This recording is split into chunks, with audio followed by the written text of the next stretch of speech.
வரைக்கும் நீ மனிதனப்பா, இன்று முதல் நீ புனிதனப்பா அப்படின்னு படைப்பா படத்தில் ஒரு பாட்டு இருக்குங்க.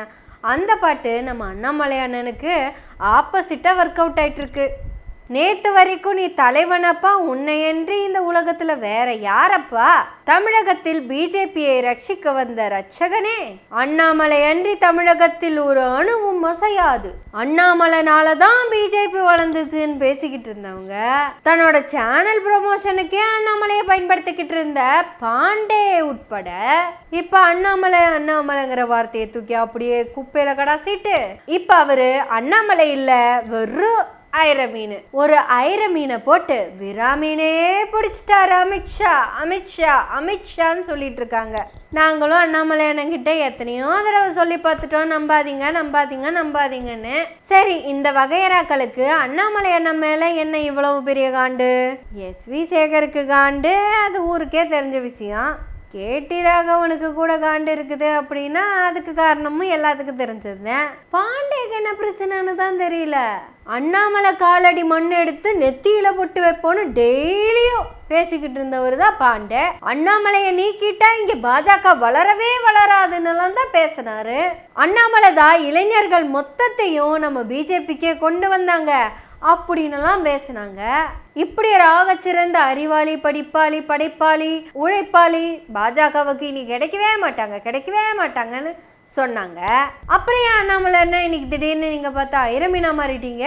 நீங்க மட்டும் இல்லைன்னு எந்த சூத்திரனா இருந்தாலும் அவன் பாப்பானுக்காக உழைச்சாலும் சரி, அவன் சூத்திரம்தான்.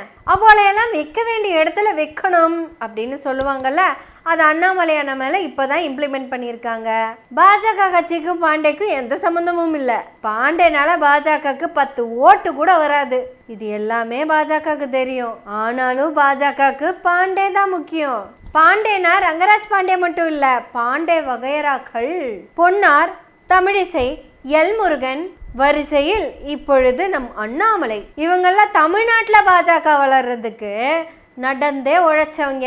எலெக்ஷன்ல நின்று தோத்தாலும் பரவாயில்ல, ஆனாலும் பாஜகன்னு வாயோயாம பேசிக்கிட்டு இருந்தவங்க இவங்கெல்லாம். சொல்ல போனா இவங்க 4 பேரும் பாஜகவுக்காக உண்மையா உழைச்சவங்க. ஆனா நிர்மலா சீதாராமன், ஜெயசங்கர், பாண்டே வகையறாக்கள் மட்டும்தான் பிஜேபிக்கு ரொம்ப முக்கியமா இருக்காங்க.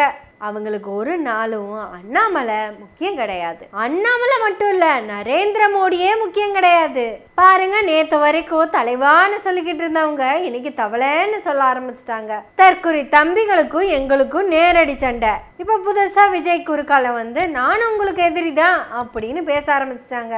அண்ணாமலை என்ன நான் உங்களோட சித்தாந்த எதிரின்னு ஒத்த கால்ல நின்னாரு. ஆனா இந்த 3 பேரும் ஏதோ ஒரு இடத்துல ஒன்னா நின்றுவாங்க. ஆனா இந்த பாண்டே வகையறாக்கள் இருக்காங்கல்ல, அண்ணாமலைய ஆஹா ஓஹோன்னு பேசுவாங்க. சீமான கூட சில சமயம் சூப்பரா பேசுவாங்க. விஜய் என்றாலே வெற்றி அப்படின்னு கூட வெக்கமில்லாம பேசுவாங்க. ஆனா இவங்களுக்கு தேவையில்லைன்னு முடிவு பண்ணிட்டாங்கன்னா கொஞ்சம் கூட யோசிக்காம காலில் போட்டு நசுக்கி எடுத்துருவாங்க.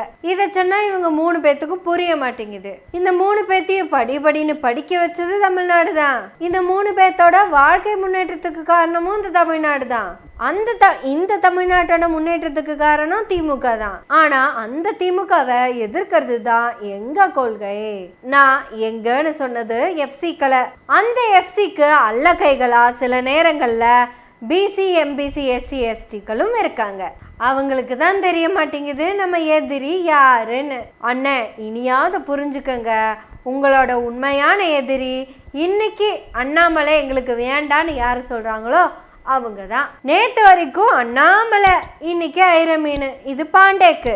இந்த மாதிரி இன்னும் எத்தனை பேர் எத்தனை விதமா பேசியிருக்காங்கன்னு மட்டும் பார்த்துக்கங்க.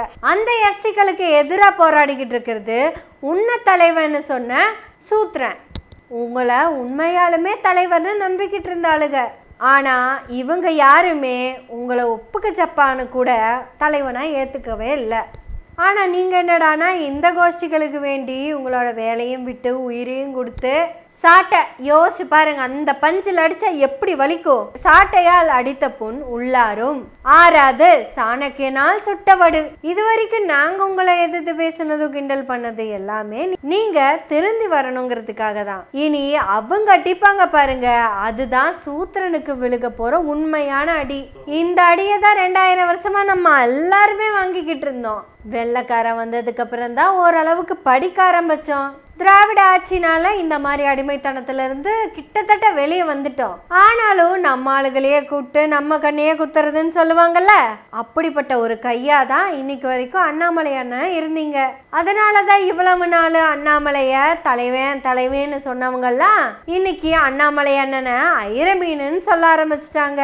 ஏன்னா அண்ணாமலை அண்ணனோட சேவை இனி பிஜேபிக்கு தேவையே இல்லை. இப்போ அண்ணாமலைக்கு பதிலா அதிமுகக்குள்ள ஒரு செங்கோட்டையனை உருவாக்கி வச்சிருக்காங்க. இனி செங்கோட்டையன் பேசுறதெல்லாம் கேட்டீங்கன்னா அண்ணாமலையே தோத்து போயிடுவாரு.